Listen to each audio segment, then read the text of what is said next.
സലിം രാജ് സരിതയുമായി സംസാരിക്കുന്ന ടെലിഫോൺ സംഭാഷണം. അതാണ് തെളിവുകളിൽ മറ്റൊന്ന്. ആ സംഭാഷണത്തിലേക്ക്. ആരാ ചോദിക്കാ? സലിമാണോ ചോദിക്കുന്നത് അതോ മറ്റവരോ? പ്രതീക്കോ? മൊഴി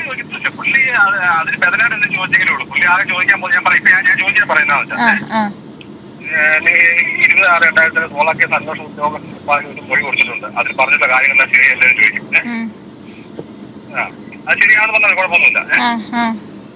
പിന്നെ 2011 മുഖ്യമന്ത്രി നിർദ്ദേശം 2 ലക്ഷം രൂപ സംഭാവന കൊടുക്കുന്നതിന് നിങ്ങൾ മുഖ്യമന്ത്രി ഓഫീസിൽ പോയപ്പോഴാണ് സെക്യൂരിറ്റി ഉദ്യോഗസ്ഥനായിട്ട് എന്നെ പരിചയപ്പെട്ടതെന്ന് നിങ്ങൾ മൊഴി നൽകിയിട്ടുണ്ട്. അത് ശരി തന്നെയാണല്ലോ എന്ന് ചോദിക്കും. അത് ഞാനെന്ന് പറഞ്ഞാൽ കുഴപ്പമില്ല. പക്ഷെ നമ്മൾ ശരിക്കും പറഞ്ഞാൽ മറ്റേ കടപ്പളാമറ്റത്ത് വെച്ചാണ് മറ്റേ ഡയറക്ടറിനെ പരിചയപ്പെടുന്നത്. അത് കുഴപ്പമില്ല. അത് നമുക്ക് ഈ പ്രശ്നമാക്കേണ്ടത് കുഴപ്പമില്ല. പിന്നെ അടുത്തത്, എന്നെ കൂടാതെ നിങ്ങൾ മുഖ്യമന്ത്രി ഓഫീസിലെ ജോപ്പൻ ചിക്കുമ്പോൾ ഇന്നേരുമായി പരിചയപ്പെട്ടിട്ടുണ്ടെന്നും പലതവണ ഫോണിൽ കൂടി സംഭാഷണം നടത്തിയിട്ടുണ്ടെന്നും നിങ്ങൾ കൊടുത്ത മൊഴി പറഞ്ഞത് ശരിയാണോ? അത് ആണ്. എന്തെങ്കിലും പറയണേ. പിന്നെ അടുത്തത്, ഞാൻ മൊബൈൽ ഫോണിൽ നിങ്ങൾ സംസാരിക്കുമ്പോൾ അതിനുവേണ്ടി മോശമായി സംസാരിച്ചത് എന്ന് നിങ്ങൾ അന്വേഷണ ഉദ്യോഗസ്ഥ മുമ്പാകെ എനിക്കെതിരെ മൊഴി നൽകിയിട്ടുണ്ട്. എന്നാൽ ഞാൻ നിങ്ങൾ മോശമായി ടെലിഫോൺ സംസാരിച്ചിട്ടില്ല. അന്വേഷണ ഉദ്യോഗസ്ഥന്റെ താല്പര്യം അനുസരിച്ചും നിങ്ങളെ ഭീഷണിപ്പെടുത്തിയുമാണ് അപ്പങ്ങളുടെ ഒരു മൊഴി നിങ്ങൾ നിന്നും അന്വേഷണ ഉദ്യോഗം എടുത്തിട്ടുള്ളത് എന്ന് ഞാൻ പറഞ്ഞാൽ നിഷേധിക്കാൻ പറ്റുമോ? നിഷേധിക്കാൻ പറ്റുമോ? നിഷേധിക്കാൻ പറ്റൂ. അതിനകത്ത് ഒരു കാര്യം മനസ്സിലാക്കണം സലീമ, ഞാൻ എന്തെങ്കിലും ഒന്നും അങ്ങനെ പറഞ്ഞില്ലെങ്കിൽ എന്താകും മറ്റേ കേസിന്റെ സിറ്റുവേഷൻ അറിയില്ല. അതിനകത്ത് മുഖ്യമന്ത്രി ഇംപ്ലിക്കേറ്റഡ് ആയി പോകും.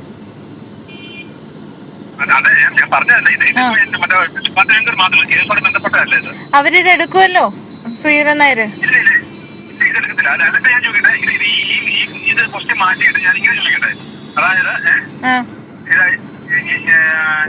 ഞാൻ മൊബൈൽ ഫോണിൽ നിങ്ങൾ അതിനോട് സംസാരിച്ചിട്ടുണ്ട് എന്ന് നിങ്ങൾ അന്വേഷണ ഉദ്ദേശം മുമ്പായി എനിക്ക് മൊഴി നൽകിയിട്ടുണ്ട്. നിങ്ങൾ മോശമായിട്ട് ടെലിഫോൺ സംസാരിച്ചിട്ടില്ല.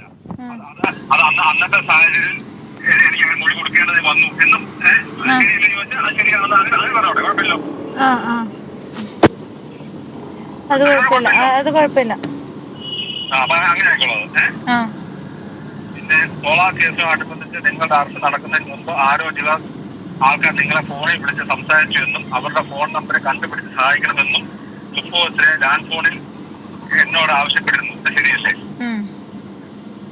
അപ്പൊ അത് ശരിയാണെന്ന് പറഞ്ഞാൽ മതി. പിന്നെ അതിന്റെ ബാക്കി കാര്യം വെച്ചാൽ നിങ്ങൾ ക്ലിഫ് ഹൗസിലെ ലാൻഡ് ഫോൺ കൂടി ആവശ്യപ്പെട്ട ടെലിഫോൺ നമ്പർ മുഖ്യമന്ത്രി ഓഫീസിലെ രജിസ്റ്റർ പരിശോധിച്ച് നിങ്ങളെ വിളിച്ച നമ്പർ എഴുകോൺ സർക്കിൾ ഇൻസ്പെക്ടർ ആണെന്ന് നിങ്ങളെ ഞാൻ തിരിച്ച് വിളിച്ച് അറിയിച്ചിരുന്നു എന്നത് ശരിയല്ലേ? അപ്പൊ അത് ശരിയാണല്ലോ. അത് കറക്റ്റാണല്ലോ. അതെ അതെ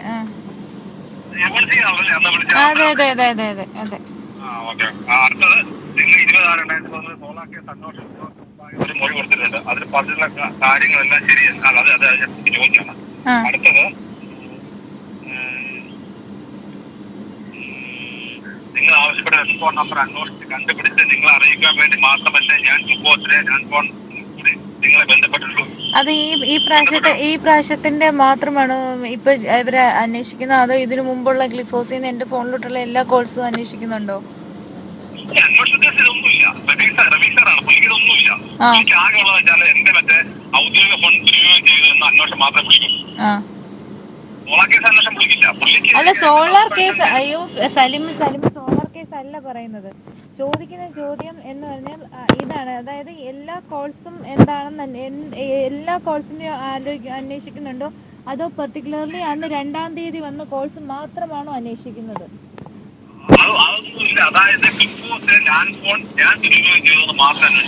അല്ല, അതാണ് ക്ലിഫ് ഹൗസിലെ എല്ലാ കോൾസും ഉണ്ടോന്ന് ഞാൻ ചോദിക്കുന്നത്. ഒരു പെർട്ടിക്കുലർ ഡേറ്റ് ആണോ അതോ ഈ വരുന്ന ദിവസങ്ങളിൽ മൊത്തം ഉണ്ടോ എന്നാണ് ഞാൻ ചോദിക്കുന്നത്. അവരത് നമ്മുടെ ഗൺമാരെയൊക്കെ വിളിച്ച് ചോദിച്ചിരുന്നു. അപ്പൊ അവരും പറഞ്ഞെങ്കിൽ എന്താ വെച്ചാല്, ഞങ്ങൾ പലരും വിളിക്കാറുണ്ട്, വിളിക്കുമ്പോഴൊക്കെ ഞങ്ങൾ അതിന്റെ ആൻസർ ഞങ്ങളൊക്കെ ചെയ്യാൻ പറ്റുന്നതൊക്കെ ഞങ്ങൾ ചെയ്തു കൊടുക്കാറുണ്ട് എന്ന് പറഞ്ഞിട്ടുണ്ട്. അപ്പൊ എനിക്ക് ഞാനിപ്പോ പറഞ്ഞിരിക്കുന്ന ഈ 4 കോളിന്റെ മാത്രമേ ഞാൻ പറഞ്ഞുള്ളൂ. അതായത് എന്നെ സംബന്ധിച്ച് മാത്രം അന്വേഷിച്ചുള്ളൂ ഇതിനകത്തുള്ളൂ. അപ്പൊ പിന്നെ അത് കോംപ്ലിക്കേഷനിലോട്ട് പോത്തില്ലെന്ന് ഞാൻ ചോദിക്കുന്നത് സലിമേ. ഇല്ല, ഒരിക്കലും പോത്തില്ല. കാരണം അന്വേഷണം ഉദ്ദേശിച്ച് പറയുന്നത് സോളാർ കേസുമായിട്ട് എടുക്കാൻ പറ്റത്തില്ല. ഡിപ്പാർട്ട്മെന്റിന് മാത്രമാണ് എന്റെ സബ്ജക്ട് ചെയ്യിക്കാനുള്ള ഡിപ്പാർട്ട്മെന്റ് മാത്രം. അത് റഫീഖാണ് പറഞ്ഞു തരുന്നത്. എന്റെ സംശയത്തിൽ ചോദിച്ചാൽ മതി എന്തെങ്കിലും. ഞാൻ ചോദിക്കാം. പിന്നെ അടുത്ത ഞാൻ ചോദിക്കുന്നത്, എന്റെ ബന്ധുവിന്റെയും എന്റെ സോളാർ പാർട്ടുമായി ബന്ധപ്പെട്ടമായി ഞാൻ സംസാരിച്ച കാര്യങ്ങളെല്ലാം എന്റെ മൊബൈൽ ഫോണിൽ കൂടിയാണ്. കാരണം ബാക്കി സംസാരിച്ചൊക്കെ നമ്മൾ മൊബൈലിലാണ്. അതെ അതെ അതെ അതെ. അപ്പൊ അത് ചോദിക്കും. പിന്നെ എന്നെ നിങ്ങൾ പരിചയപ്പെടാൻ നിങ്ങളുടെ പേര് ലക്ഷ്മി എന്നാണ് പറഞ്ഞിട്ടുള്ളത്, ശരിയെന്ന് ചോദിക്കും. അതെ. പിന്നെ സോളാർ ഇടപാടിൽ മുഖ്യമന്ത്രിയിൽ നിന്നോ സെക്യൂരിറ്റി ജീവനക്കാരനായ എന്നിൽ നിന്നോ നിങ്ങൾക്ക് യാതൊരു സഹായവും കിട്ടിയിട്ടില്ല എന്ന് നിങ്ങൾ അസന്നിഗ്ധമായി നിങ്ങൾ മൊഴി പറയുന്നുണ്ട്. ഇത് ശരിയല്ലേ എന്ന്. അത്രേ ഉള്ളൂ. കാരണം അത് സാറിന്റെ ഓഫീസോ ഇതിനകത്ത് ബന്ധപ്പെട്ടിട്ടില്ല. സോളാർ കേസുമായിട്ടോ അതുമായിട്ട് ബന്ധപ്പെട്ട ശരിയല്ലേ? അത് എന്നെ ആ മൊഴിക്കാതെ കൊടുക്കുന്നുണ്ടോ? അങ്ങനെ നീ പറഞ്ഞിട്ടുണ്ടോ അത്? ഞാൻ ബാക്കി ഞാൻ പറഞ്ഞോളാം.